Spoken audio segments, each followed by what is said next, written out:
সমাগত বিধানসভা নিৰ্বাচন ৰাজ্যৰ প্ৰতিটো প্ৰান্ততে ৰাজনৈতিক দলসমূহে দলীয় কাম-কাজ তীব্ৰগতিত অব্যাহত ৰাখিছে।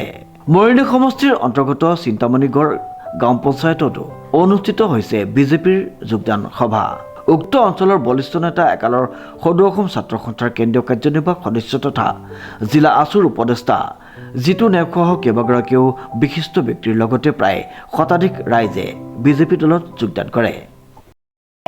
বিজেপি যোৰহাট জিলা তথা মৰিয়নি সমষ্টিৰ বাবে খুবেই গুৰুত্বপূৰ্ণ দিন।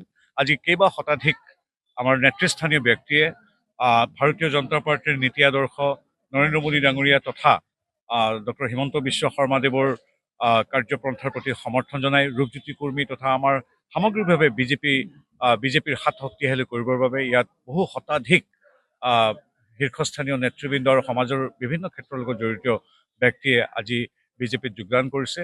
এই সূচাই যে প্ৰতিনিয়ত কিদৰে আমাক অসমবাসীৰে যে আশীৰ্বাদ দি আহিছে, এই উপস্থিতি এই যোগদান আচলতে আমাৰ বাবে শক্তিদায়ক আশীৰ্বাদ স্বৰূপ হৈ পৰিছে। এইদৰে আজি মই 3টা যোগদান কাৰ্যসূচীত অংশগ্ৰহণ কৰিছোঁ কেৱল মৰিয়নি সমষ্টিতে।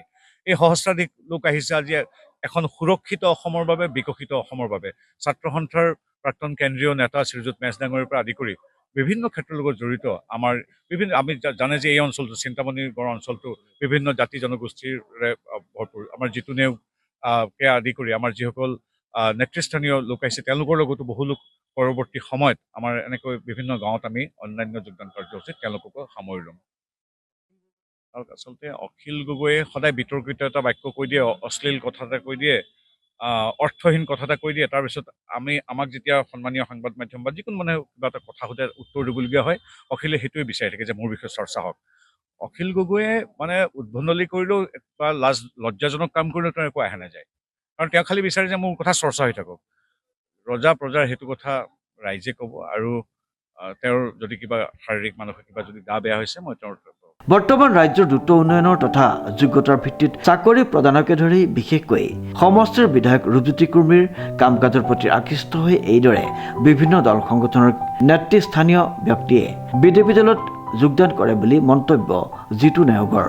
উক্ত সভাত কেন্দ্ৰীয় ৰাজ্যিক মন্ত্ৰী পবিত্ৰ মাৰ্ঘেৰিটা উপস্থিত থাকি এয়া বিজেপি দলৰ বাবে অতি সুন্দৰ সময় বুলি অভিহিত কৰি এইসকল কৰ্মীৰ নেতৃত্বত অঞ্চলসমূহৰ আৰু অধিক উন্নয়ন হ'ব বুলি আশা প্ৰকাশ কৰে। দীঘলীয়া সময় সদৌ অসম ছাত্ৰ সন্থাৰ পবিত্ৰ মঞ্চত থকা মোৰ এটা মাতৃ সংগঠন।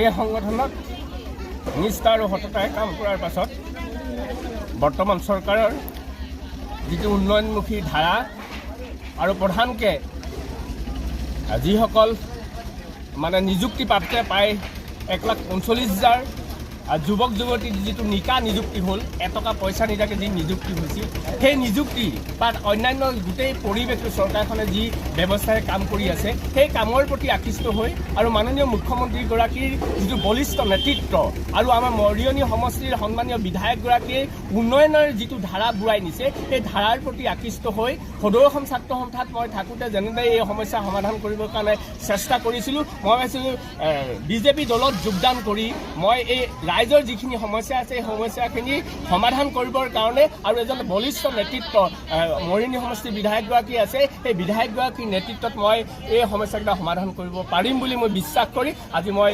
বিজেপি দলত যোগদান কৰিছোঁ। সাংবাদিকৰ সৈতে হোৱা এক বাৰ্তালাপত অখিল গগৈৰ সন্দৰ্ভত মন্ত্ৰীগৰাকীয়ে কয় যে অখিল গগৈয়ে চৰ্চাত থাকিবলৈ সামাজিক মাধ্যমত যি টি কয় আৰু তেওঁৰ কথাবোৰত আমি প্ৰতিক্ৰিয়া দিয়াটো তেওঁ বিচাৰে। বৰ্তমান চাগে তেওঁ শাৰীৰিকভাৱে অসুস্থ হ'ব পাৰে, সেয়েহে মই ভগৱানৰ ওচৰত অখিলৰ আৰোগ্য কামনা কৰিছোঁ। টিয়কৰ পৰা বিৰাজ বৰাৰ ৰিপৰ্ট, নিউজ নাও।